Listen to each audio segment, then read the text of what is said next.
networknya nggak bisa, ya kontak aja. Oke, udah bisa saya lanjutkan? Bisa, Pak. Ya, jadi ini materi pertemuan pertama. Ini slide-nya sama ya antara kelasnya Bu Intan, kelasnya Pak Ubed, sama kelas saya. Ya, saya ngikutin aja lah selaku dosen cabutan, kira-kira demikian. Cuma kemarin memang sudah didiskusikan, cuma dalam penyampaiannya mungkin masing-masing dosen akan berbeda sejauh mana dosen memahami materi. Nah, terkait dengan pendahuluan halaman ketiga ini hanya konteks secara teoritis bagaimana bumi, air, dan kekayaan yang terkandung di dalamnya itu harus dikuasai oleh negara dan cabang-cabang produksi yang penting bagi negara dan menguasai hajat hidup orang banyak dikuasai oleh negara. Nah, ini merupakan pasal 33 Undang-Undang Negara Republik Indonesia tahun 1945. Nah, ini yang diejawantahkan dalam Undang-Undang 19 terkait dengan badan usaha milik negara. Bagaimana kekayaan negara itu dikuasai oleh negara dan dipergunakan sebesar-besarnya bagi kemakmuran rakyat. Harapannya demikian dengan adanya BUMN yang salah satunya tujuan memperoleh laba, kemudian tenaga kerja itu bisa memberikan mengolah sumber daya, tapi bukan hanya periode sekarang, tapi juga bisa ke katanya anak cucu kita memberikan manfaatnya. Nah, negara menjadi pemilik modal atau pemegang saham. Bedanya apa sama pemegang saham, pemilik modal dengan pemegang saham? Kalau suatu entitas itu tidak terbagi atas saham, maka kepemilikan seluruhnya ada di negara. Jadi sedangkan kalau pemegang saham apabila modalnya itu terbagi atas lembar-lembar saham. Nah, itu aja perbedaannya. Yang kedua adalah semua awal mulanya adalah kekayaan negara. Namun begitu dia dikelola secara korporasi oleh suatu entitas, maka dia menjadi kekayaan negara yang dipisahkan. Kalau daerah, misalkan saja suatu provinsi, itu ada kekayaan daerahnya. Maka begitu diserahkan kepada BUMD, dia menjadi kekayaan daerah yang dipisahkan. Sama halnya dengan desa. Suatu desa menerima dana desa, berarti kan itu dulunya adalah APBDes. Begitu jadikan suatu dikelola oleh korporasi BUMDes, maka dia menjadi kekayaan negara yang kekayaan daerah desa yang dipisahkan. Kira-kira seperti itu. Nah, pemisahan kekayaan kalau suatu entitas badan usaha itu menggunakan peraturan pemerintah. Kalau daerah menggunakan peraturan perda ya. Jadi entitas bukan pergub, bukan perwakot atau perbub, tapi perda kalau nggak salah. Tapi kalau di desa terus terang saya belum tahu menggunakan entitasnya apa. Nah,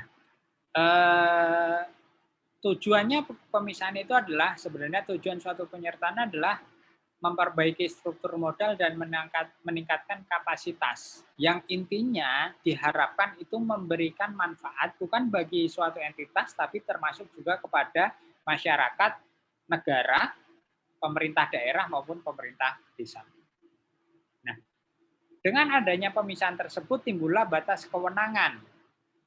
Sebagai pemilik modal, pemilik suatu entitas, dia wewenangnya terbatas. Dia tidak serta-merta ikut serta dalam pengurusan suatu entitas. Operasionalisasi perusahaan itu merupakan kewenangan dari suatu direksi. Direksi ini adalah kolegial, jadi direksi itu bisa terdiri dari dirut dan direktur yang lain. Kalau kita menjemput jamaknya adalah direksi. Kolegial, kalau bahasa hukumnya. Sebatas maka pengurusannya itu dilakukan oleh direksi dengan mendasarkan pada tata kelola perusahaan yang baik.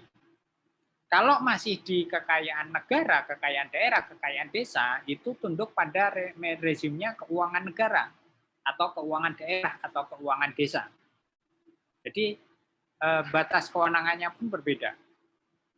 Bukan lagi suatu gubernur atau sekdanya itu memiliki kewenangan, direksi BUMD kamu harus begini begitu. Itu boleh sebatas kewenangannya, memang wewenangnya, tapi kalau itu bukan wewenangnya, dia dianggap ikut campur, dan itu secara tata kelola nggak baik.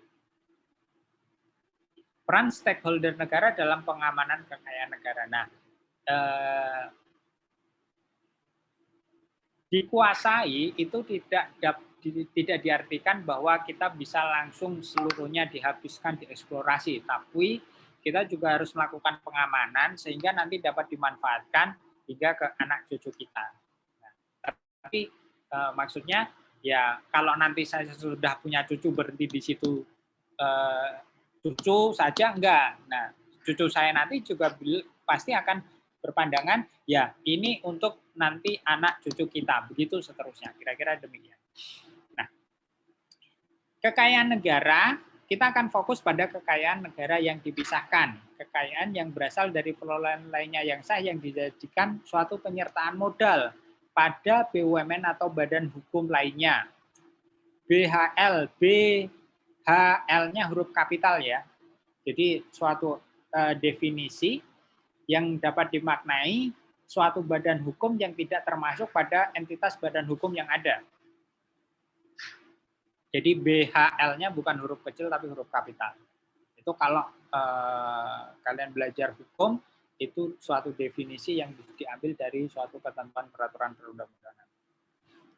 Nah, ini mengingatkan kembali bagaimana struktur keuangan negara yang kalian sudah pelajari di PPKN. Kalian sudah lulus, kalian sudah paham. Jadi ada fiskal, ada moneter. Fiskal APBN. Nah, APBN itu kan penerimaan belanja, defisit, dan pembiayaan. Nah, yang pertama belanja itu oleh KL. Jadi ada belanja KL, BLU, bahkan ada belanja BUN. Belanja BUN ini di sini misalkan saja belanja subsidi, belanja bunga, dan sebagainya. Kalau KL ya BLU, PKN STAN lah, itu belanja di situ. Bangun gedung, sekarang bangun gedung ya, bangun gedung perkuliahan, nggak tahu berapa lantai itu. Jadi buat adik kelas kalian nanti akan D4, nggak lagi ada D3 dan diasramakan. Kalian nggak tahu, sempat merasakan asrama nggak, atau kalian justru harus kos lagi? Ya, lihat-lihat aja lah junior-junior yang masih lucu-lucu. Nggak tahu komposisinya, apakah banyak perempuannya, apakah banyak laki-lakinya, saya belum tahu. Tergantung nanti penerimaannya. Bisa jadi balik lagi seperti zaman dulu gitu ya. Perempuan satu kelas hanya 1-2, sisanya laki-laki. Nah, itu tadi. Jadi APBN bisa saja belanja menjadi belanja BLU. Kalau BUN, Bendahara Umum Negara di Kementerian Keuangan, belanja subsidi, bayar bunga, belanja bunga, seperti itu. Nah, di APBN sendiri ada pembiayaan. Nah, pembiayaan itu adalah suatu alokasi yang dikhususkan antara lain untuk dijadikan kekayaan negara yang dipisahkan. Jadi diinvestasikan pada suatu badan usaha milik negara ataupun bentuk KND yang lainnya. Nah, instalasinya oleh BUMN, pelaksananya oleh direksi sama komisaris.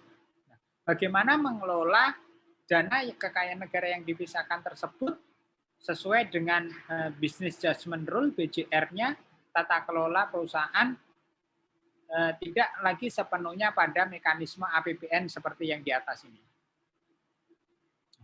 Di sisi moneter, Bank Sentral, Bank Indonesia, dulu ada kekayaan awalnya. Nah, ini sebenarnya terpisah nih garisnya, satu fiskal, satu moneter. Masing-masing memiliki kewenangan dan tanggung jawab masing-masing. Ini konsepsi kekayaan negara dipisahkan, ada Undang-Undang 17, Undang-Undang 1, dan Undang-Undang 19. Undang-Undang 17, Undang-Undang 1 kalian pelajari di PPKN, Undang-Undang 19 mungkin kalian pelajari di hukum perusahaan. Ini filosofi yang perlu kalian camkan, kalian pahami. Bentar, saya sambil lihat-lihat dulu. Oh iya, ada rapat saya.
Benar.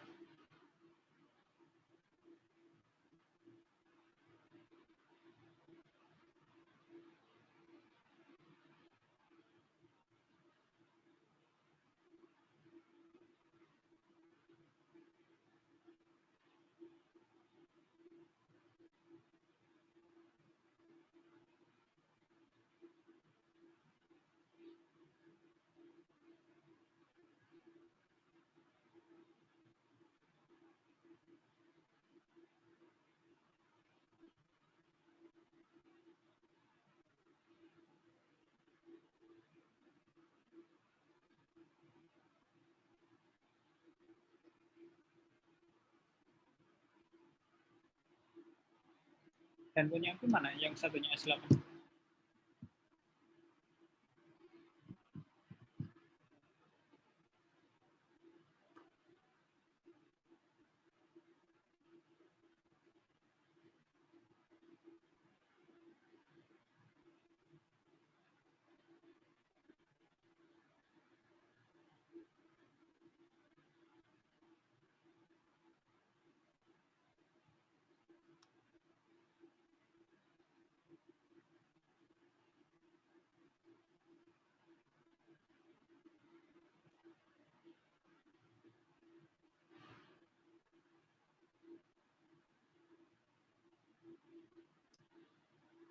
Jadi konsepsinya bahwa presiden itu adalah pemegang kekuasaan pengelolaan keuangan negara. Itu berdasarkan Undang-Undang 17, kemudian berdasarkan Undang-Undang Dasar 45. Kemudian berdasarkan Undang-Undang 17, kekuasaan tersebut dikuasakan kepada Menteri Keuangan selaku Chief Financial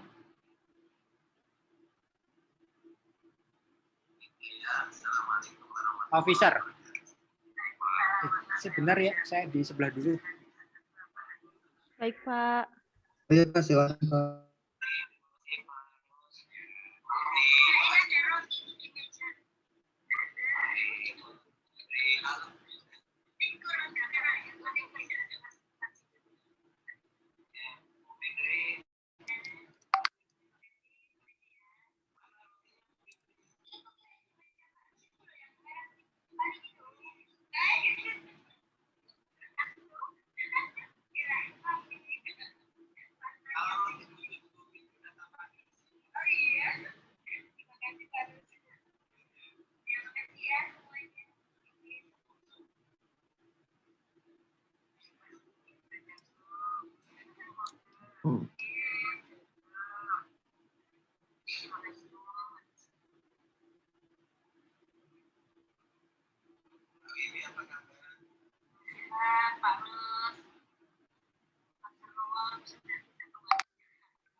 Ya, Pak.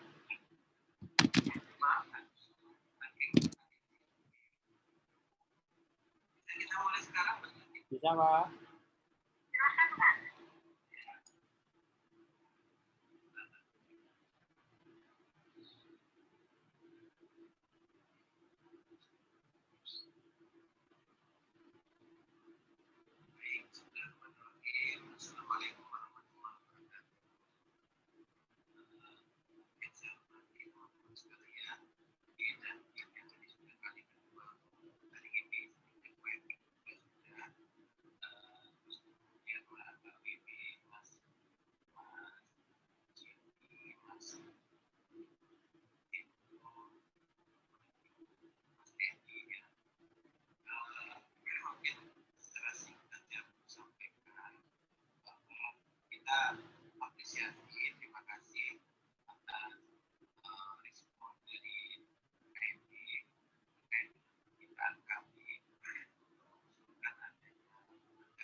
Udah.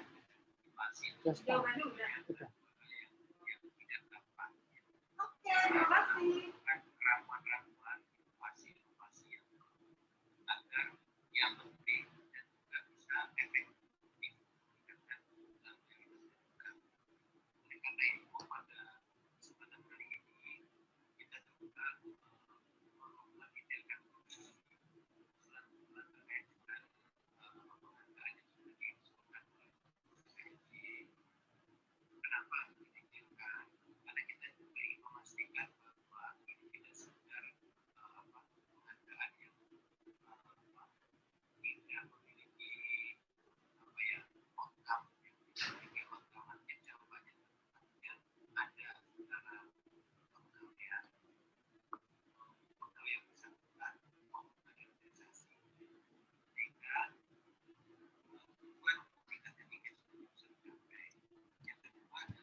Oke, saya lanjutkan. Jadi tadi dengan adanya Undang-Undang 17 itu dikuasakan kepada Menteri Keuangan. Nah, maka ada dua pasal dalam Undang-Undang 17 yang menyatakan peran Menteri Keuangan dalam pengelolaan kekayaan negara dipisahkan, yaitu satu terkait dengan pasal 6 ayat 2, Presiden dikuasakan kepada Menteri Keuangan selaku pengelola fiskal dan pemerintah dalam kepemilikan kekayaan negara dipisahkan. Yang kedua adalah pasal 24 Undang-Undang 17 di mana Menteri Keuangan sebagai pembina dan pengawas perusahaan negara. Nah, ini di Undang-Undang 17. Namun selang beberapa bulan kemudian terbitlah Undang-Undang 19 tahun 2003 yang kemudian diikuti dengan PP 41 tahun 2003 yaitu yang melimpahkan sebagian kedudukan, tugas, dan kewenangan menteri itu kepada Menteri Negara BUMN. Dulu Menteri Negara BUMN, tapi sekarang namanya Menteri BUMN. Nah, ini ada namanya badan usaha 120, sekarang 114 dan 30 kepemilikan minoritas. Kepemilikan minoritas itu apa? Berarti kan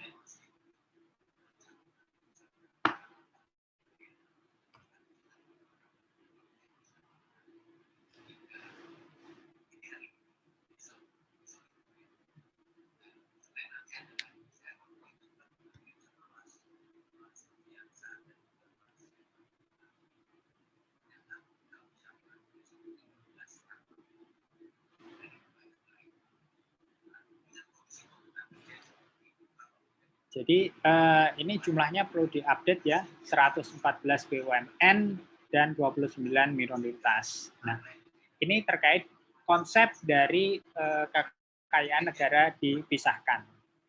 Nah, tadi bilang adalah sebagian, ya.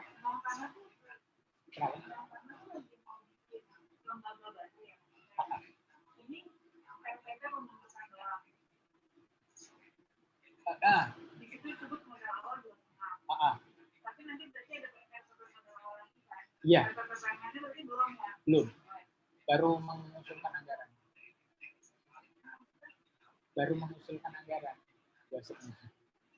Iya. Iya. Jadi kalau banknya pasti terbentuk, lembaganya pasti terbentuk, tapi modal awalnya lebih diskusi. Jadi ini RPP Bank Tanah kan bukan RPP PMN-nya kan? Iya, yang sekarang. Nah, tidak seluruhnya kewenangan tadi diserahkan dari Menteri Keuangan kepada Menteri BUMN. Nah, ada sebagian kewenangan yang tetap di Menteri Keuangan, yaitu terkait dengan penatausahaan, pengusulan setiap penyertaan modal negara, dan pendirian persero atau perjan, dan perubahan badan hukum.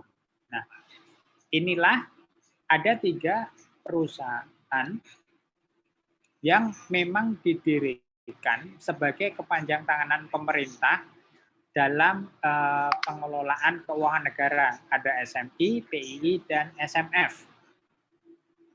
Nah, kalau GDE ini merupakan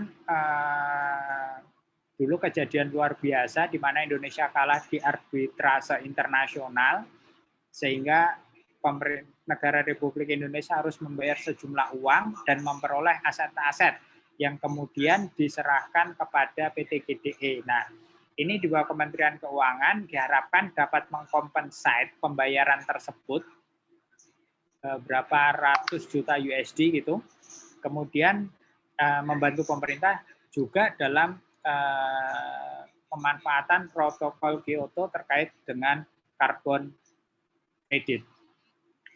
Nah, sedangkan LPEI ini adalah lembaga sui generis yang dibentuk dengan undang-undang. Jadi lembaga khusus. Kalau kita berbicara ada berapa BUMN? Ada 4. 1 lembaga. Jadi beda ya. BUMN dengan lembaga itu berbeda. Meskipun semuanya adalah kekayaan negara dipisahkan. Ada satu lagi di 2020 yaitu Lembaga Pembiayaan Indonesia, LPI, INA, Indonesia National Authority.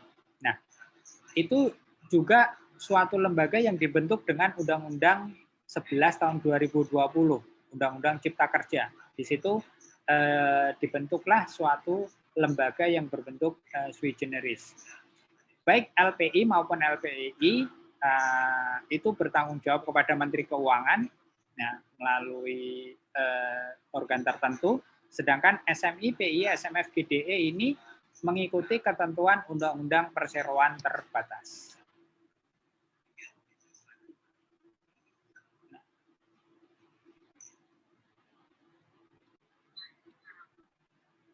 Oke, sampai di situ ada pertanyaan terlebih dahulu sebelum kita masuk ke bagian yang selanjutnya.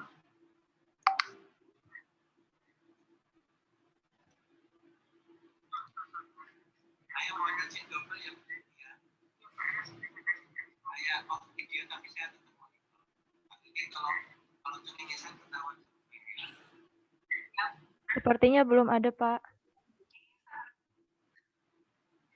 Pakai masker, Pak. Oke. Saya lanjutkan.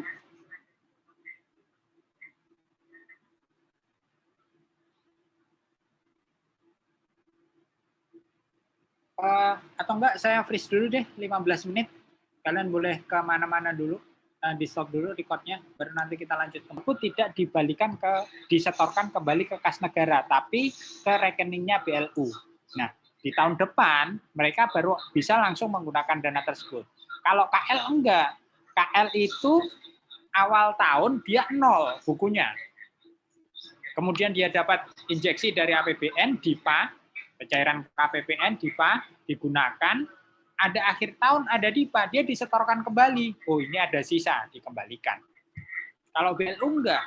BLU itu, misal kalau berdiri, ya dia nol. Tapi begitu masuk, dia dapat dikelola, ada hasil, dia digunakan, tanpa harus disetor. Nah, kalau KL pemanfaatan itu pasti akan masuk ke kas negara kan. Kayak kita bayar pajak, itu bukan masuk ke pegawai pajak atau kantor pajak, tapi masuknya ke rekening kas negara. Cuma yang mengelola rekening itu DJP, itu sebagai penerimaan. Nah, KL juga sama demikian. Nah, begitu akhir tahun, itu nggak wajib disetorkan, hanya laporkan, oh ini masih ada di kas BLU sekian. Udah.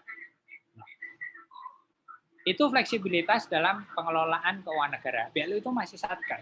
Kalau BUMN, lembaga yang 5 tadi, dengan LPI, itu kekayaan negaranya sudah dipisahkan. Tidak mengikuti rezimnya keuangan 17 maupun Undang-Undang 1. Dia bebas menggunakan selama itu sesuai dengan prinsip BJR, Business Judgment Rule-nya. Ya direksi kalau harus beli ya harus dengan lelang, melakukan penawaran, nggak harus beli dengan, oh ini paling mahal, harganya saya beli. Nggak seperti itu. Prinsip-prinsip seperti itu harus dibawa. Itu ya, enggak. Jadi yang masuk lembaga itu LPI sama LPI, kemudian 4 BUMN. Baik, Pak. Terima kasih. Yang lain silakan. Izin bertanya, Pak. Siap, silakan, Novia. Saya izin bertanya tentang BUMN tadi, Pak. Apakah ada alasan khusus kenapa 5 BUMN ini langsung diawasi oleh Kementerian Keuangan? Ada. Yang pertama dia adalah bahasanya SMP itu kan Special Mission Vehicle atau terkait dengan fiscal tool. Nah, fiscal tool-nya adalah dulu mulanya kalau pembiayaan infrastruktur itu kan proyek-proyek infrastruktur itu kan normalnya jangka panjang. Kalau suatu BUMN, Novia misalkan saja, harus membangun proyek yang 1 tahun belum memberikan return, nah nanti pendapatan Novia dari mana? Jadi kan nggak bisa. Oh, jadi pembiayaan itu harus dari APBN. Cuma kan APBN dulu belum dikenal adanya multi-years, sekarang multi-years. Cuma kalau seluruhnya pembiayaan itu melalui APBN, berarti kan APBN kita kan terbatas. Kita masih defisit APBN. Maka bagaimana caranya kita bisa mengalokasikan APBN namun juga bisa diimbangi dengan dana pinjaman. Maka didirikanlah SMI. Diberikan injeksi 1 triliun, dia bisa meleverage menjadi misalkan saja 4 triliun. Nah, begitu 4 triliun masuk ke sebuah proyek, SMI hanya akan memberikan 10% dari nilai proyek. Dia sebagai katalis. Loh, ini loh pemerintah melalui SMI masuk. Yang lain silahkan mau masuk. Nah, kira-kira seperti itu. Penjaminan PII itu Dulu kasusnya, kalian lihat tiang-tiang Jakarta yang samping Senayan itu ada tiang-tiang, proyek-proyek itu yang gagal jadi. Nah, itu si lendernya itu minta jaminan pemerintah. Karena pemerintah nggak menjamin, proyek berhenti. Kasus dulu HCE PPL yang sekarang dikelola oleh GDE itu juga gara-gara ada surat yang diinterpretasikan bahwa itu dijamin oleh pemerintah.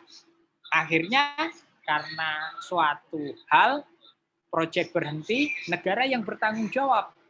Padahal itu sudah dilakukan oleh badan usaha. Nah, dengan diadakannya PII itu on behalf-nya si negara. Maka apabila ada default, PII dengan dana yang dimilikinya bisa mengcover tanpa harus menunggu alokasi dari APBN. Kalau APBN kan harus dianggarkan dulu. Kita bicara APBN 2022 itu udah mulai dari sekarang. Nggak bisa misalkan saja sekarang default, kita langsung bayar, nggak bisa karena nggak ada alokasinya di 2021. Kita nggak mencadangkan hal tersebut. Nah, kira-kira demikian. Jadi sebagai kepanjangan tangan pemerintah dalam pengelolaan fiskal tool. Baik, Pak. Terima kasih, Pak. Terima kasih. Yang lain? Saya Pak, izin bertanya Pak. Tadi kan untuk yang tugas fungsi dari Menteri Keuangan sendiri, Kementerian Keuangan sendiri kan fokus di pernyataan modal negaranya, PMN-nya.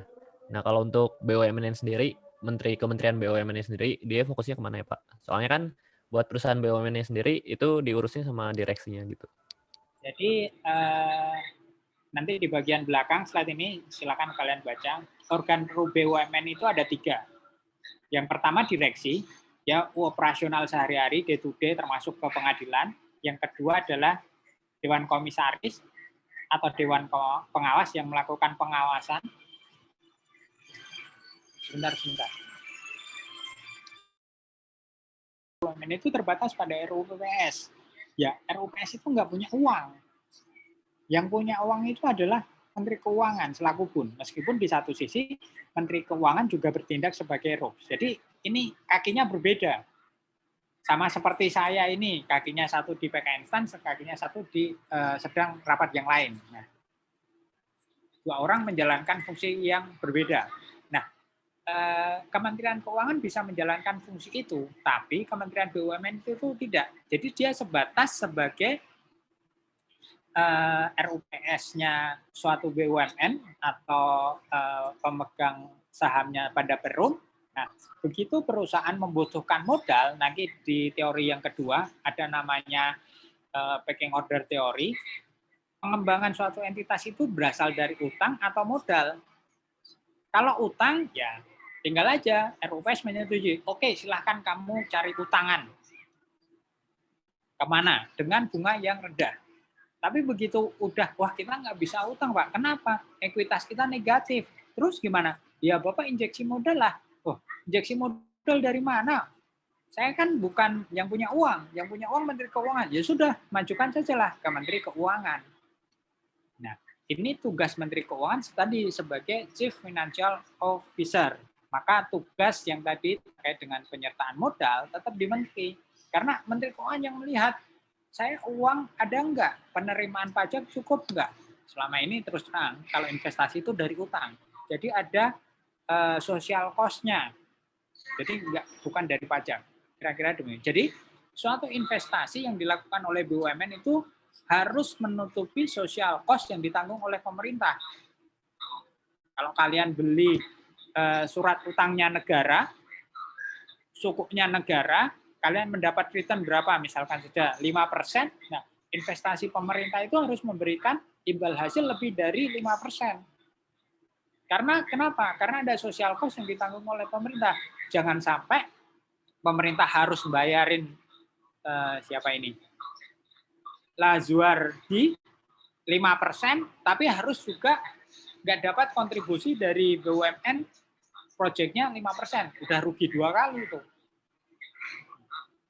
Kira-kira demikian. Jadi ada kewenangan perbedaan Menteri Keuangan dan Menteri BUMN. Menteri BUMN itu terbatas RUPS. Begitu terbatasnya uang dari entitas perusahaan tersebut karena kesalahan administrasi finansial yang dilakukan oleh direksi, ujungnya ke Menteri Keuangan. Bu Menteri, tolong dong diinjeksi lagi. Nah, itulah tugas Menteri Keuangan untuk mengeses. Menteri Keuangan dalam posisi bukan sebagai RUPS, karena ini berbeda ya hubungannya. Tapi misalkan saja kalau tadi SMI, Bu, dana saya sebagai perusahaan pembiayaan infrastruktur masih ada, tapi kami dapat penugasan lagi dari pemerintah. Mohon dapat dialokasikan tambahan. Nah ini Menteri Keuangan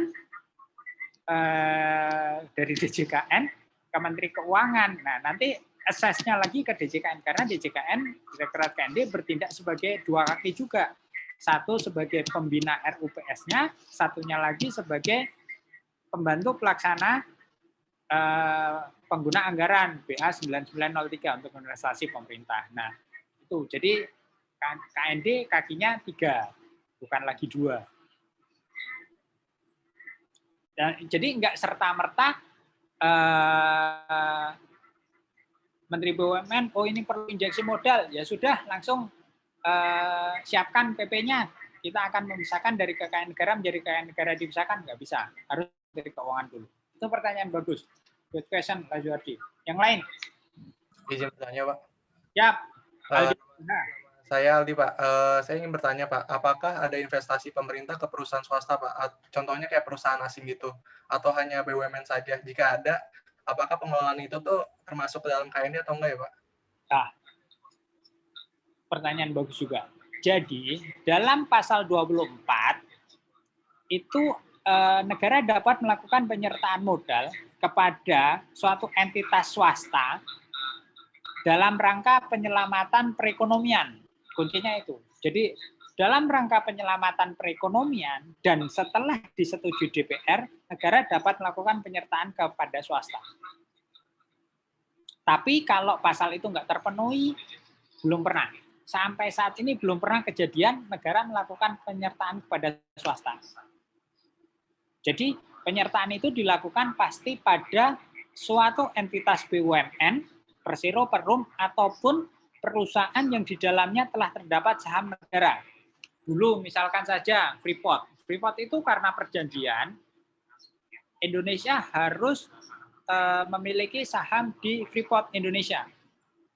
Dulu dengan surat, karena kontrak karya perjanjian, oke, negara berapa? 10%. Nah, mekanisme 10%-nya itu saya kurang tahu ya. Apakah hasil yang harus dibayarkan negara itu dikonversi menjadi penyertaan? Saya kurang tahu. Pokoknya itu pada saat itu ditandatangani, dasar hukum kepemilikan negaranya 10%, Freeport dan McMoran 90%, kira-kira demikian. Nah, kemudian untuk pengembangan, Freeport butuh pengembangan, ya sudah, negara bisa injek, Freeport McMoran bisa injek, sehingga kedudukannya tetap 10%, 90%. Meskipun secara rupiah, nominal akan berbeda. Nah, itu kejadiannya. Kalau negara nggak melakukan injeksi, maka 10% tadi akan terdilusi. Misalkan jadi 8% atau 7%. Nah, jadi belum pernah ada kejadian negara melakukan penyertaan kepada swasta selama ini. Pasti penyertaan itu kepada BUMN ataupun perusahaan negara atau entitas yang sahamnya terdapat saham negara. Kecuali dari awal ya disepakati. Misalkan saja di sini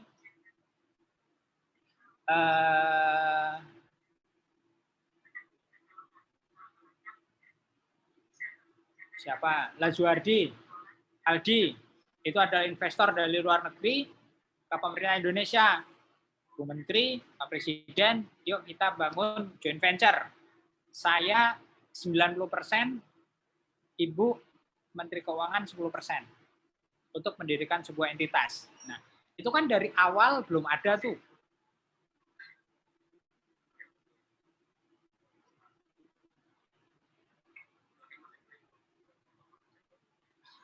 Sebentar.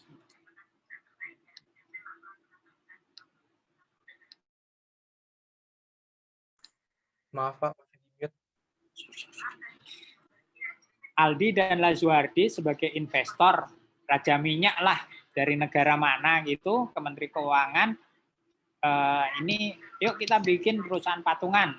Saya maunya dengan Menteri Keuangan lagi, jadi PMA. Ya sudah, kalau memungkinkan secara aturan ya negara tadi akan komitmen. Nah itu kan entitas tersebut sebelumnya kan belum ada. Nah itu bisa. Atau oh ya sudah, kamu mau joint venture, gandeng aja Pertamina. Nanti Pertamina yang akan investasi. Kita akan melakukan penyertaan ke Pertamina yang diteruskan langsung ke entitas joint venture tersebut. Itu juga bisa. Jadi tidak risikonya itu tidak langsung ke Menteri Keuangan, tapi melalui entitas. Baik, Pak. Terima kasih Pak.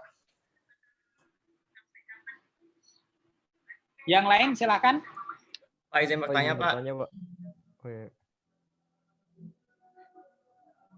Tania minta tolong ya dibikinkan rekap dari absensi pertemuan ini yang memberikan suara, pertanyaan, tanggapan gitu, siapa ya, terus saja 1, 2, 3, 5, 1, 2, 3, 5 gitu.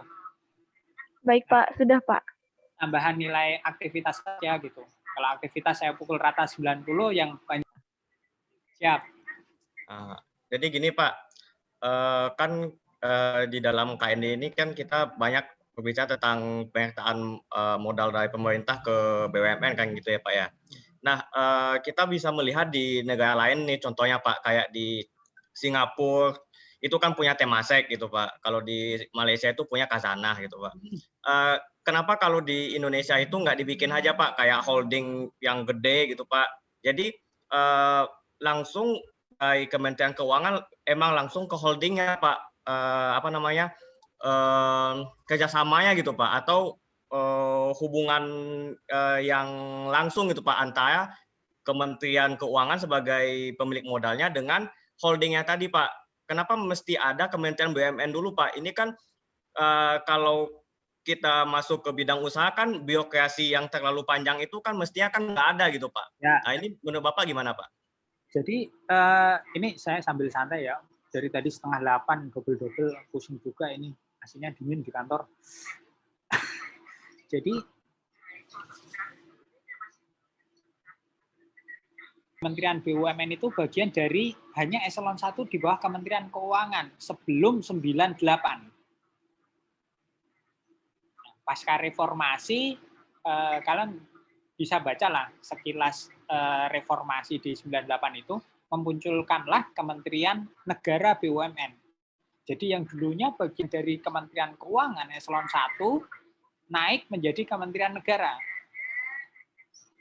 Nah, ya itu kan posisi tawar juga kan. Kalau sudah jadi menteri, jadi eselon 1, turun lagi jadi eselon 1 atau eselon 2 kan gimana gitu kan. Nah, akhirnya itu dipertahankan. Cuma memang mekanismenya kemarin sempat ada mewacanakan, Kementerian BUMN akan jadi semacam Temasek atau Khazanah. Jadi nanti Kementerian Keuangan langsung nggak langsung ke badan usaha.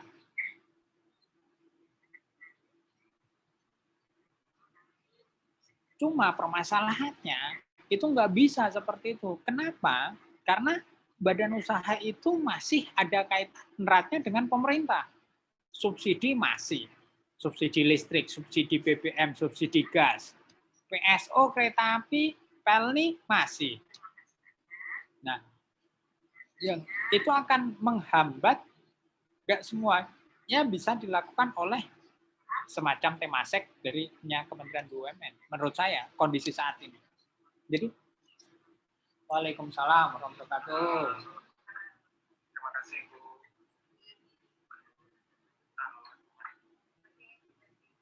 Ada wacana menggabungkan semua di bawah koordinasi Kementerian BUMN, cuma statusnya bukan lagi Kementerian Negara, bukan kementerian lembaga, tapi berubah menjadi semacam Temasek, Khazanah, jadi semacam sebuah entitas baru yang mungkin dibentuk dengan undang-undang.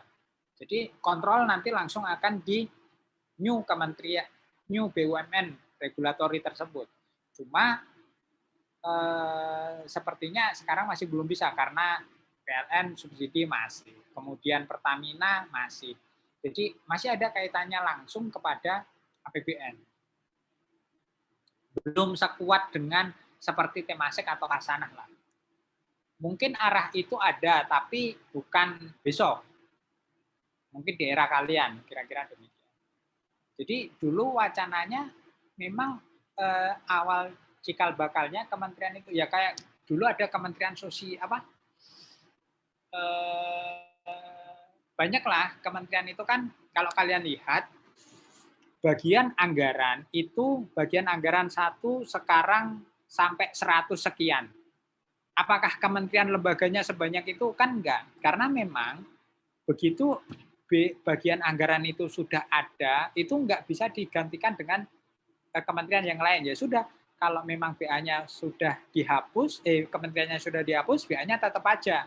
Kita tambah, kalau ada kementerian lembaga baru, bagian anggarannya bertambah. Jadi 100, kalau Kementerian Keuangan kan BA 15. Nah, meskipun BA pun itu 9901 sampai 99, tapi sebenarnya sudah ada BA 101, 102, 103. Ya seperti itulah. Sama seperti kalau kalian belajar bagian anggaran pun, dulu ada namanya BA 06. Sekarang BA 06 itu 9906 itu enggak ada. Kenapa? Karena dipecah menjadi BA 9907 dan 9908. Dipisahkan antara belanja subsidi bunga dan belanja lainnya. Namun ada BA 99 yang tidak termasuk BA 01, 02, 03, 04, 05, 07, 08. Itu di BA 99. Nah, itu konteks dari sisi penganggaran. Nah, dari sisi tadi, kenapa tidak seperti Temasek atau holding? Memang ada wacana ke arah itu. Ada wacana mentransformasi Kementerian BUMN sebagai semacam Hasanah atau holding. Cuma dari sisi aspek hukumnya perlu dikaji kembali. Karena kenapa? Undang-Undang Keuangan Negara itu cukup kuat. Undang-Undang Keuangan Negara katanya dibentuk sampai 30 tim, baru tim yang ke-30-an yang bisa menetapkan undang-undang. Meskipun undang-undang tersebut itu belum ditandatangani presiden, enggak ditandatangani presiden. Jadi lewat 30 hari belum ditandatangani presiden, otomatis undang-undang tersebut berlaku. Itu salah satunya, Undang-Undang 17, undang-undangnya Kementerian Keuangan. Jadi naskah aslinya, draft aslinya itu tidak ditandatangani, tapi berlaku setelah 30 hari. Itu perjuangan lah para pendahulu kita yang merumuskan bagaimana Undang-Undang IBW dan ICW digantikan dengan Undang-Undang Keuangan Negara. Jadi kalau kita mau mengubah skenario terkait dengan pengelolaan suatu entitas BUMN itu dengan adanya tadi semacam Temasek atau holding, ya kita harus merefresh kembali beberapa ketentuan di Undang-Undang 17 maupun Undang-Undang 1 dan Undang-Undang 15. Ya. Saat ini banyak kalau mau dipikirkan, cuma ya itu tadilah politis, undang-undang itu politis. Jadi semacam tawar-menawar.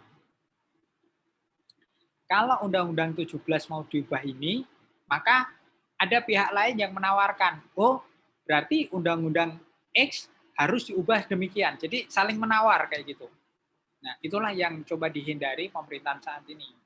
Ya udahlah, masih relevan Undang-Undang 17 dan ketentuannya masih bisa dan masih banyak BUMN yang masih diperlukan karena Undang-Undang Pasal 33 Undang-Undang Keuangan Negara seperti itu harus dikelola oleh BUMN. Jadi BUMN itu bukan hanya satu nantinya yang kayak Temasek itu. Kalau Temasek itu kan diibarat karena tadi definisi BUMN itu penyertaan langsung yang dianggap Temasek.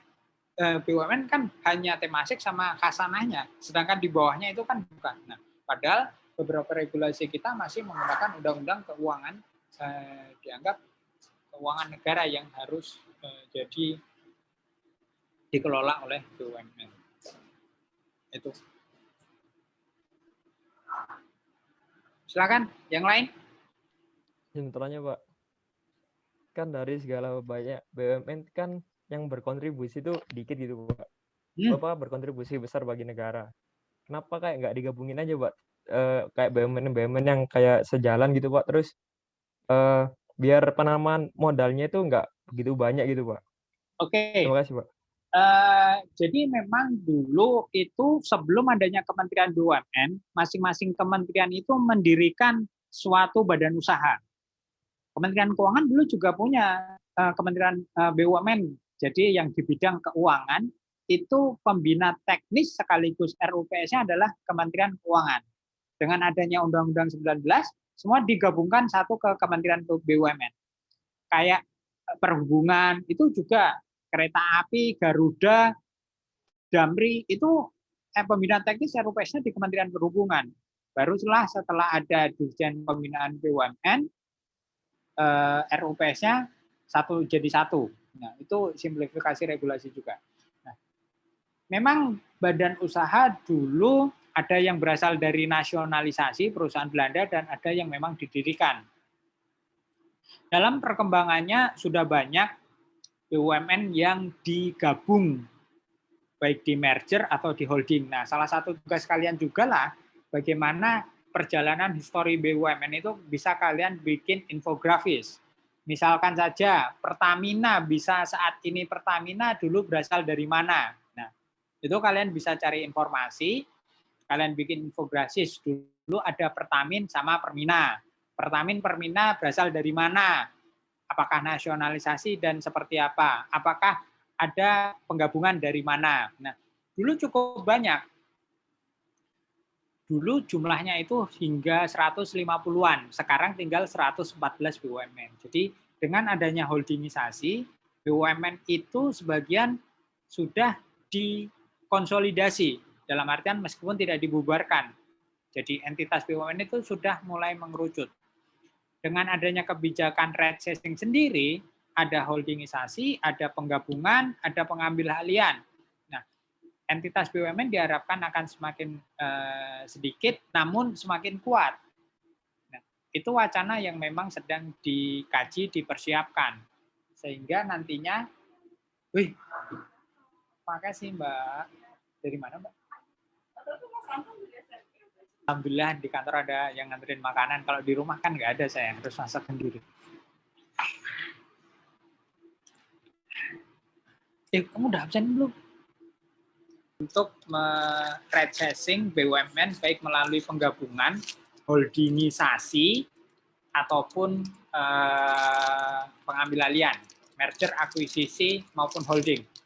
Nah, nanti isu menarik yang akan kita bahas. Namun di satu sisi juga meskipun kita sudah melakukan penggabungan holdingisasi, kita juga memunculkan suatu entitas baru yang mirip-mirip perusahaan negara. Kira-kira demikian. Jadi sama seperti kemarin Pak Presiden membubarkan kementerian lembaga, tapi juga memunculkan lembaga baru. Ya itu kan kebijakan politis juga kan. Nah, ini juga tergantung dari pimpinan juga, ya di satu sisi beberapa perusahaan yang sudah memang tidak relevan lagi dimiliki oleh negara, ya sudah sepantasnya dibubarkan. Banyak kan, ada kertas, ada apalagi hotel. Dulu negara punya hotel, sekarang tinggal sedikit Hotel Indonesia Natur, cuma aset-asetnya sudah habis. Kertas Blabak, kertas Padalarang, semua sudah dijual. Terus Intirup yang di Jakarta Timur sudah dijual. Nah, jadi itu kebijakan bisa dibilang politis pemerintah. Dulu privatisasi di awal 2005, di awal pemerintahan Bu Sri Mulyani sebagai Menteri Keuangan, privatisasi dilakukan untuk memenuhi kebutuhan APBN. Namun sekarang enggak, privatisasi yang dilakukan adalah untuk membesarkan sebuah entitas. Sedangkan kalau yang holdingisasi cenderung ya sudah, karena memang sudah tidak kompetitif, sudah tidak jadi relevan dalam artian swasta pun bisa loh bermain di bisnis itu. Jadi kan BUMN itu kan diibaratkan sebagai semacam lumut lah. Jadi lumut itu kan pertama kali yang tumbuh dalam batu. Nggak mungkin tumbuhan lain selain lumut bisa tumbuh. Nah, BUMN itu diibaratkan seperti itu. Begitu ada tumbuhan lain di batu tersebut, ya mungkin lumut udah nggak diperlukan lagi. Karena ada tumbuhan lain, tanaman lain. Nah, sama seperti entitas BUMN, begitu sudah ada swasta yang bisa masuk dan kompetitif, ya, keberadaan BUMN tersebut bisa dikaji kembali. Itu poinnya. Oke, jadi nanti di Terima kasih, Pak. strategis kita update terkini kita bisa berbicara terkait dengan skenario badan usaha milik negara. Nah, itu salah satu infografis yang bisa dibikin menarik terkait dengan hal tersebut. Jadi nanti tugasnya kalian ya bikin infografis kelompok. Saya namakan ini ada 25 orang dibagi 6 kelompok, 4 dan 5. Jadi kelompoknya 42A, 42B, 42C sampai 42F.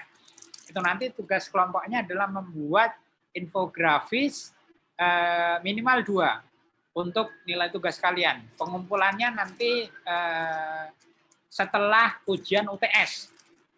Jadi sebelum kita masuk ke perkuliahan minggu pertama setelah UTS. Jadi kalau kalian UTS-nya minggu ini, hari minggu kedua, Senin besok adalah hari pertama setelah UTS, ya minimal paling lambat minggu udah dikumpulkan. Dan kalau bisa satu kelompok kalian jangan sama. Dari 2 tugas itu, yang satu kaitannya kalian bisa mengkaji dengan undang-undang, jadi ketentuan suatu entitas. Yang kedua tadi terkait dengan histori BUMN. Jadi dulu misalkan Inalum, ternyata Inalum berasal dari Antam, Timah, PTBA, Freeport. Nah, Antam dulu berasal dari mana? Kalian bisa bikin hierarki lah. Terus PTPN 3, nah kira-kira seperti itu. Dengan infografis ya, jadi mengedepankan visualisasi gambar dengan kata-kata yang sedikit. Orang dengan hanya membaca sekilas kata, membaca gambar sudah bisa. Selain itu, dalam infografis terpisah ditambahkan kalian narasi. Narasinya jangan banyak-banyak. Kalau infografis ukurannya A4, ya kalian bisa bikin menggunakan Adobe ataupun Corel ataupun Microsoft Word atau PowerPoint, tapi nanti hasilnya adalah PDF atau JPEG. Kemudian narasinya kalian ketik aja, maksimal adalah 1 halaman A4, ya 1 atau 2 paragraf lah terkait dengan hal tersebut. Itu terkait dengan tugas kelompoknya. Kemudian ada tugas individu juga, individu enggak usah. Rencananya tugas tersebut sebagai tugas kelompok yang saya harap nanti bisa diperbandingkan, dikompetisikan dengan kelas yang lain. Ya, mungkin akan ada reward, bukan nilai ya. Kalau nilai ya objektif dari dosen, tapi kalau diperbandingkan nanti kita berdiskusi dengan dosen yang lain. Kira-kira itu. Jadi untuk tugas minimal 2, nah untuk dikompetisikan kalian boleh sebanyak-banyaknya. Itu kira-kira. Tugas mingguan nanti minggu kedua, minggu ketiga kalian akan meresum jurnal dan mempresentasikan satu jurnal di review oleh 2 kelompok. Nanti satu sebagai penyaji, yang satunya penanggap. Nanti kelompok yang lain begitu juga sebaliknya. Jadi satu jurnal 2 orang. Karena minggu kedua dan minggu ketiga kita teori terkait dengan KND.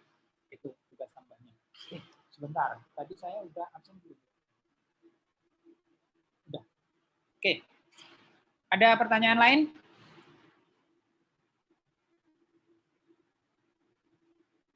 Pak, izin bertanya. Siap, UB. Saya mau tanya Pak, kewenangan Menteri BUMN itu mengapa hanya terbatas pada hal-hal tertentu saja Pak yang ada di BUMN? Karena saya baca itu di artikel dan berita waktu tahun 2019 itu Menteri BUMN itu menganggap ada beberapa perusahaan BUMN itu yang sudah gimana ya Pak bilangnya sakit gitu Pak. Jadi menterinya itu ingin menutup perusahaan tersebut dan seperti apa ya, menggabungkan, entah menutup itu. Tapi menterinya ini tuh nggak punya kewenangan Pak, karena adanya regulasi dan lain hal sebagainya gitu Pak. Ya, ini pertanyaan yang bagus-bagus ya. Jadi memang karena yang pertama, di Undang-Undang 19 itu tidak menyebut Menteri BUMN. Coba kalian lihat di pasal 1, angka kelima, atau angka berapa, 6 atau 7. Nah, itu menteri adalah menteri yang mendapat penugasan dari pemerintah atau presiden, bukan menyebut Menteri BUMN. Nah, kita ingat, Undang-Undang BUMN itu merupakan salah satu pengejawantahan dari Undang-Undang Dasar 45, pasal 33, pasal lainnya lagi. Ada undang-undang lain yang mengatur yang setara kedudukannya. Ada Undang-Undang Keuangan Negara, Undang-Undang BPK, yang amanat dari Undang-Undang Dasar 45. Nah, kewenangan itu sudah melekat ya. Tugasnya Menteri Keuangan itu seperti apa? Tugasnya Menteri BUMN yang mendapat penugasan itu seperti apa? Menteri BUMN itu bisa dibilang adalah dia kuasa dari Menteri Keuangan. Kenapa? Karena tidak sepenuhnya. Dan hal-hal tertentu itu masih melekat punyanya Menteri Keuangan. Termasuk terkait dengan tadi, untuk membubarkan atau melikuidasi suatu entitas BUMN. PKPU, itu juga. PKPU untuk BUMN hanya dapat dilakukan oleh BUMN. Memang aturannya demikian. Sehingga ya Kementerian BUMN hanya sebatas mengoperasionalkan BUMN. Jadi untuk perusahaan yang going concern, oke lah diambil oleh BUMN, Kementerian BUMN. Sedangkan untuk yang lainnya, pendirikan baru, yang lainnya untuk melikuidasi, itu bukan domain Kementerian BUMN. Ingat, karena pada saat awal pendiriannya, itu kewenangan Menteri Keuangan. Jadi memang kewenangan Menteri BUMN terbatas dan yang mengatur BUMN itu bukan hanya satu regulasi, Undang-Undang 19 saja, ada Undang-Undang PT untuk Persero dan ada Undang-Undang OJK apabila Persero tersebut terbuka, BRI, Mandiri, BNI, Telkom. Nah, itu tunduk sepenuhnya juga pada Undang-Undang OJK. Jadi itulah yang melegitimasi bahwa Kementerian BUMN itu kekuasaannya tidak terbatas, dia terbatas. Dan kenapa dengan adanya kementerian lain, ya dia sebagai semacam check and balance terhadap tata kelola yang dijalankan, seperti itu. Kira-kira demikian. Yang lain? Izin bertanya, Pak. Ya.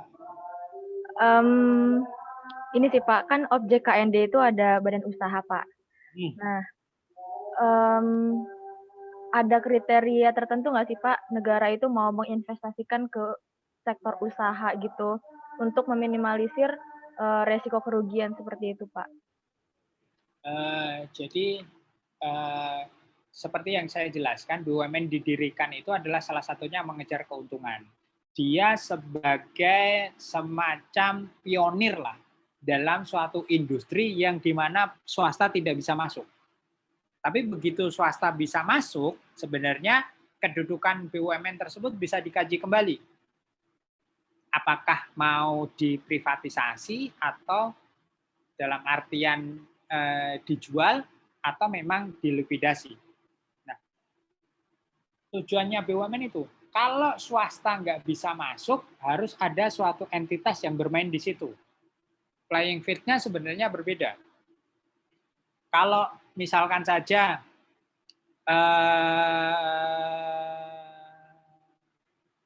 Pertamina lah contoh. Pertamina itu dulu SPBU itu semua Pertamina. Tapi begitu beberapa periode ke depan banyak SPBU selain Pertamina yang muncul. Nah, apakah Pertamina akan di divisi SPBU di divestasi? Ternyata tidak. Berarti dia harus menciptakan suatu kompetisi yang baik. Jadi artian dia akhirnya ada SPBU pasti pas. Pasti pas pun sekarang ada bintangnya sendiri-sendiri. Jadi dia melakukan efisiensi terkait dengan hal tersebut. Kita bisa bandingkan dulu SPBU zaman dulu dengan sekarang pasti akan jauh berbeda. Kita tidak melihat dari sisi harga ya, karena sisi harga itu tergantung dari permintaan dan penawaran dan produksi, tapi dari sisi pelayanan. Nah, itu satu. Terus pabrik kertas yang dari Bandung, yang dari Temanggung, ada kertas Padalarang, kertas Blabak, yang di Aceh ada kertas Kraft Aceh. Dulu dia hanya mengelola kertas dari limbah kertas bekas yang diolah. Sekarang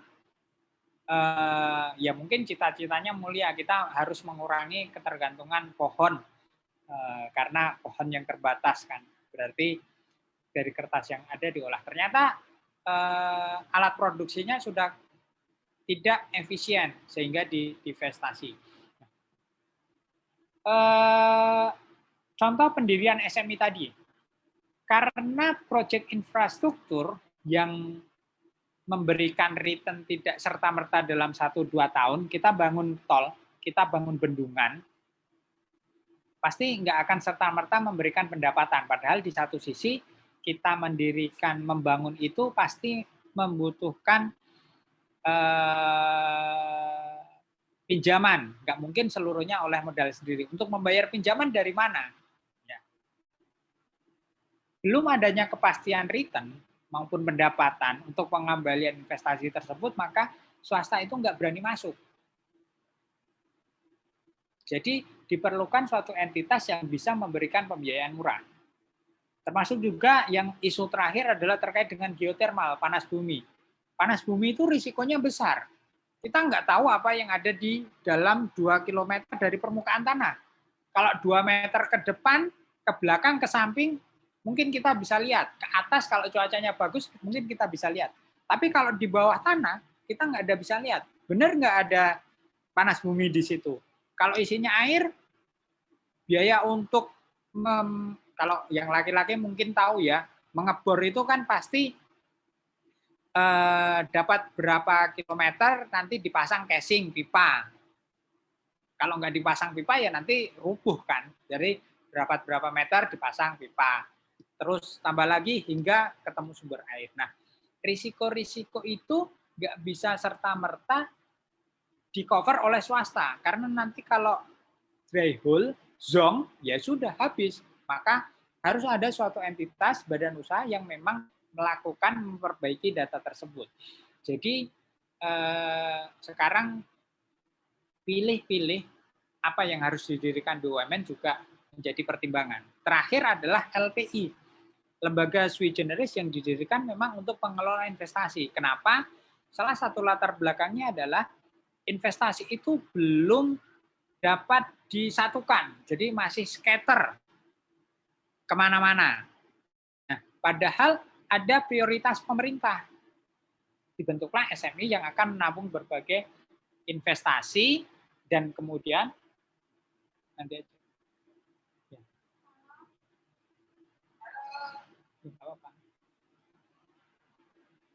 Yang nantinya akan dialokasikan, didistribusikan ke proyek-proyeknya pemerintah.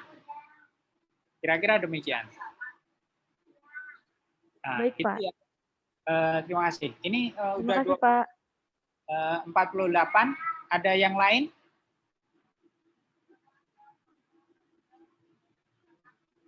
Jadi terima kasih sekali, ada banyak pertanyaan menarik, ini bisa diresum, terus nanti dari materi bisa kita bahas, tapi saya lebih menarik kalau memang kita diskusi aja ya.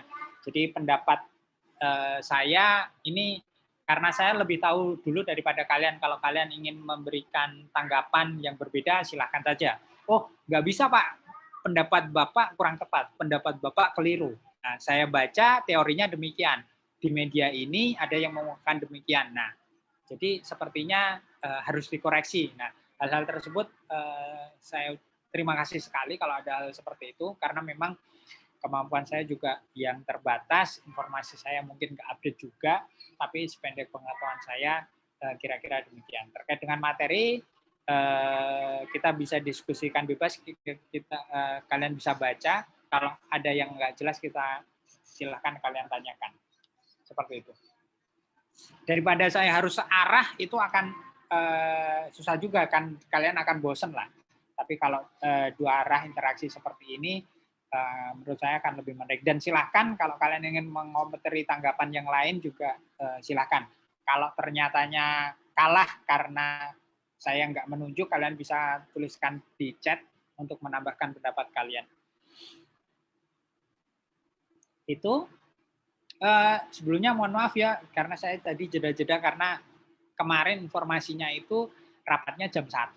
Saya okein insya Allah iya, ternyata begitu tadi di Japri jam 11 rapat gitu. Ini terkait dengan penghargaan pegawai. Jadi sekarang kan kayak swasta ya. Jadi ada reward and punishment. Dulu kan yang itu kan perusahaan swasta kan. Sekarang Kementerian Keuangan juga lah. ASN juga reward and punishment. Siapa pegawai dengan kriteria tertentu lah. Tadi baru merumuskan kriterianya. Terus kalau tadi ditelepon, karena ditelepon sama pimpinan, ya mau nggak mau harus dijawab. Kira-kira seperti itu. Ya mohon pemahamannya. Yang lain?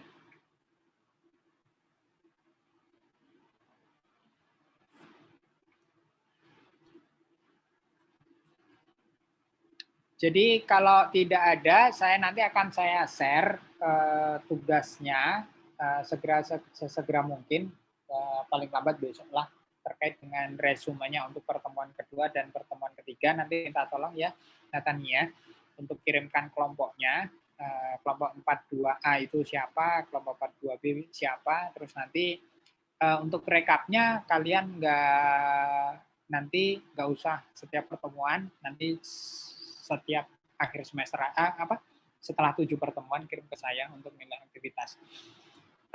Untuk kuis nanti akan saya informasikan. Untuk tugas mingguan pengumpulannya nanti via Google Drive aja. Jadi minta tolong kalian siapapun bikin Google Drive, nanti kasih linknya ke saya. Jadi semua tinggal taruh di situ, dan kita sepakati bahwa tugas mingguan dikumpulkan paling lama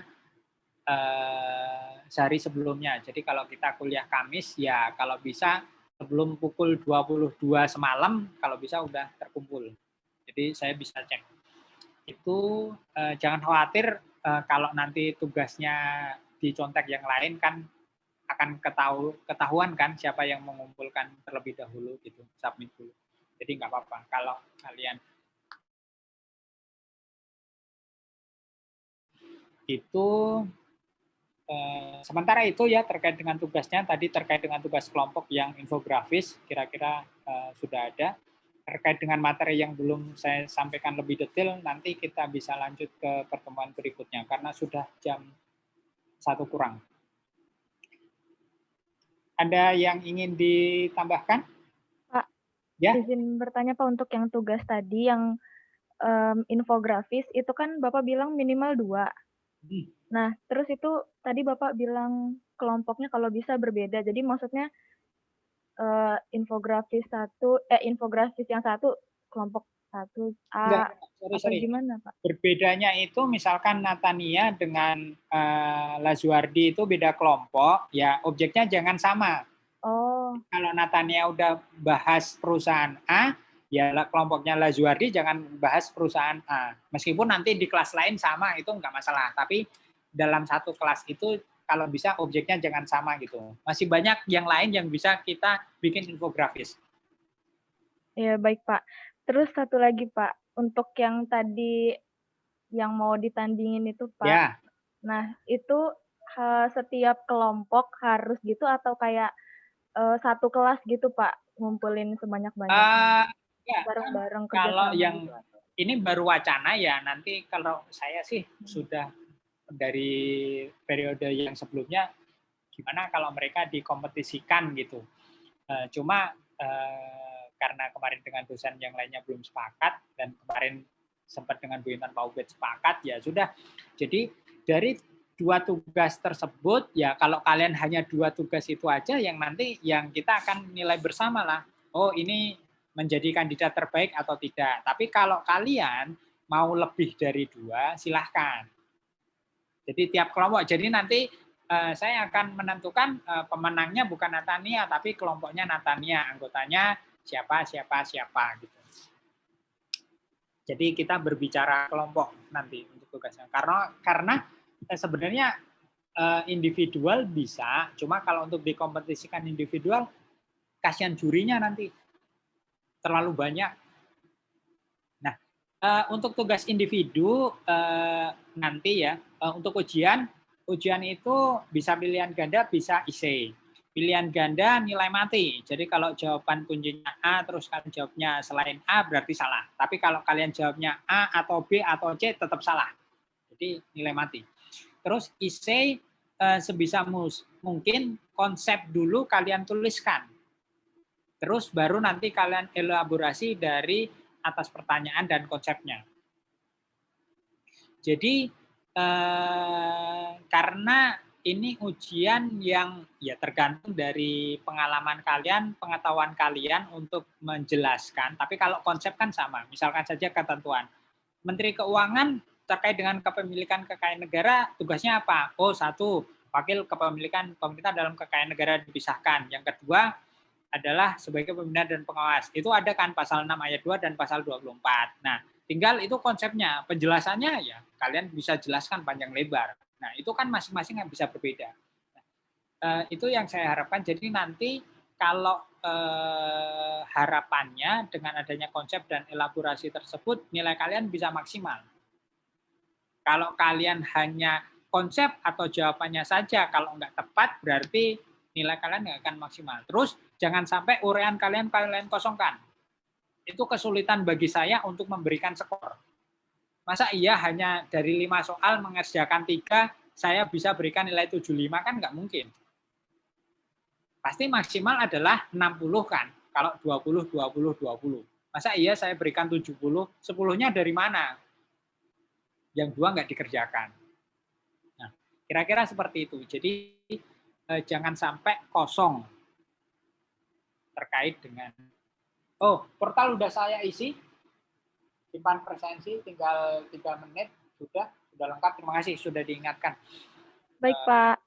Jadi biasanya sih saya mengisi absen itu awal-awal, jadi minta tolong di print screen, absen ada yang nggak hadir nggak gitu. Jadi nanti kalau kelewat, sudah terrecord. Kalau masalah kuliah bisa kita lanjutkan. Mungkin itu ya, jadi nilai ujian adalah nilai yang kalian kerjakan, kalian bisa tambah tapi bukan di nilai ujian, nilai aktivitas. Nilai kuis pun nanti kalau kuis dan kalian mau merasa perbaikan bisa. Jadi nanti akan biasanya saya share dulu lah, misalkan Natania nilainya 80, tapi Pak saya ingin dapat A Pak. Ya kalau kamu dapat A, nilai tugasmu kemarin baru 90. Saya kalau 95 mungkin bisa jadi A. Ya sudah Pak, saya tugas apa? Biar bisa nilai aktivitas, nilai kuis jadi 95 asal dapat A. Nah, itu bisa. Tapi kalau nilai ujian udah 80 ya udah 80. Kira-kira demikian ya. Jadi nanti negosiasi itu diuji nilai kuis sama nilai ujian. Dalam artian negosiasi untuk naik, bukan dalam artian kalian nggak melakukan apa-apa ya. Kira-kira demikian. Kalau ujian ya udah ujian kalian. Itu ada yang lain? Silakan saya open WA, udah dibikin di grup, jadi jangan terpaku di jam pelajaran, jam mata kuliah, anytime kapan ya. Mungkin itu aja. Mungkin reply-nya nggak serta-merta seperti itu. Jadi ingin diskusi Pak maksudnya slide ini apa? Kalian foto screen, kirim ke WA, itu nggak apa-apa. Itu terima kasih ya, mohon maaf tadi banyak tersita hampir 1 jam lebih dan saya rasa ini cukup efektif, kita banyak berdiskusinya, kalian pemikirannya sudah luas, sudah maju, bentuk-bentuk dari KND kalian bisa baca, tapi konsepnya kalian sudah pemikiran yang bagus. Nah, itu sebisa mungkin kalian pertahankan, kalian kembangkan pertanyaan kritis tersebut. Kalau tidak ada yang lain, karena sudah jam 13, saya biasanya tertib. Kalau sudah berakhir, tapi kalau mulai mundur ya mohon dimaklumi. Oke? Kenalannya kita minggu depan saja. Baik, Pak. Terima kasih ya. Cukup? Terima kasih, Pak. Cukup, Pak. Terima kasih, Pak. Terima kasih ya. Pak. Terima kasih, Pak. Terima kasih, Pak. Terima kasih, Pak. Sehat selalu ya. Iya, Pak. Sehat selalu, Pak. Dan Assalamualaikum warahmatullahi wabarakatuh.